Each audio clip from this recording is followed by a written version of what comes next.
So Vyasadeva was sitting peacefully in such a calm and quiet place.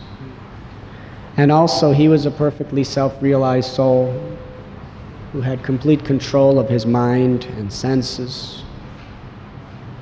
So for what reason would he be so disturbed?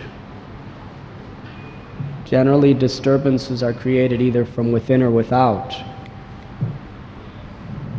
In this case, there were no disturbances outside the most sanctified place. And he wasn't being disturbed by his mind. He had controlled his mind. He was perfectly keeping it in harmony with Krishna. And his senses were fully engaged in the loving service of the Lord. But yet, Srila Vedavyas was in deep distress. And his distress was that he was feeling himself not successful in his service to the Supreme Personality of Godhead. It was in the nature of a great devotee is this type of humility. He was thinking himself incompetent because his mission as a Shaktivesh avatar was to delineate the absolute truth in so many wonderful ways, to give all humanity the chance to achieve the perfection of life. But yet, he felt that his real work was undone, and he didn't know why. He was in distress, and he was also extremely receptive for the answer, for the solution by which he can better serve the Supreme Personality of Godhead. And this, in fact, is what we all have to come to if we truly want to properly approach a proper spiritual master.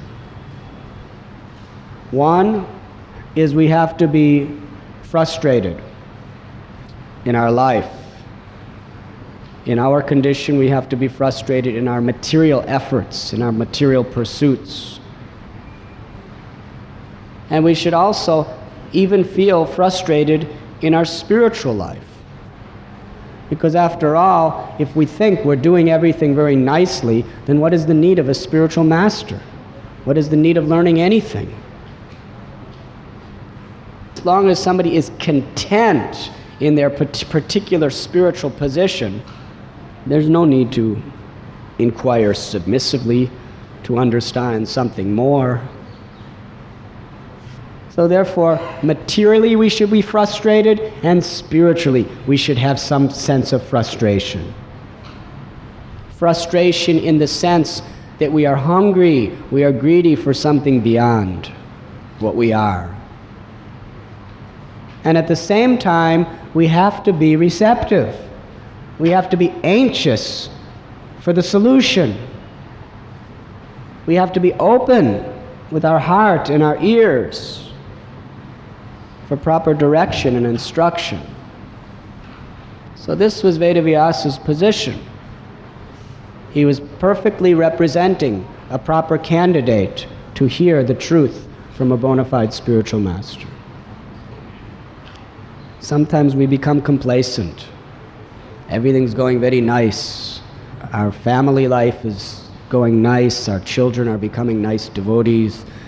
All of our economic problems are not problems at all, and everyone likes us, and we're being very respected when we come to the temple, and our sadhana is very strong. Even when all this is there, Maya is ready to trap you by making you feel that everything is all right, giving you a sense of complacency in your own service and in your own position in society. But to advance in Krishna consciousness, there must be a greed, an eagerness, an anxiety for more.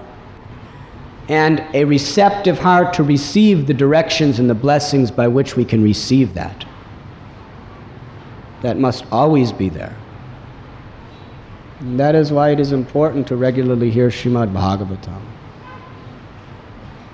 You see, just like in surgery, sometimes you're stabbed, sometimes you're cut. But we don't want anesthesia. We want to feel the pain as the knife of the sadhu's words go into our heart. Because it keeps us awake, it keeps us alive, it keeps us feeling a sense of discontentness in our present situation, so we can strive and hanker and long for more.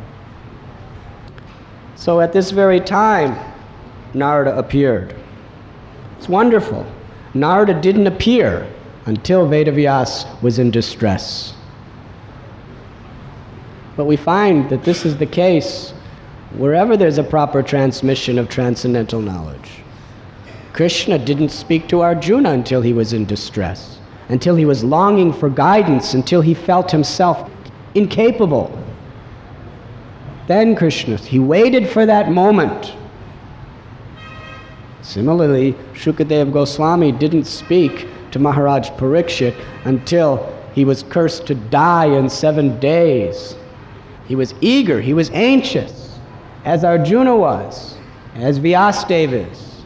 So at this time, Krishna sends Sri Narada Muni. You were listening to Radhanath Swami on devotionalnectar.com.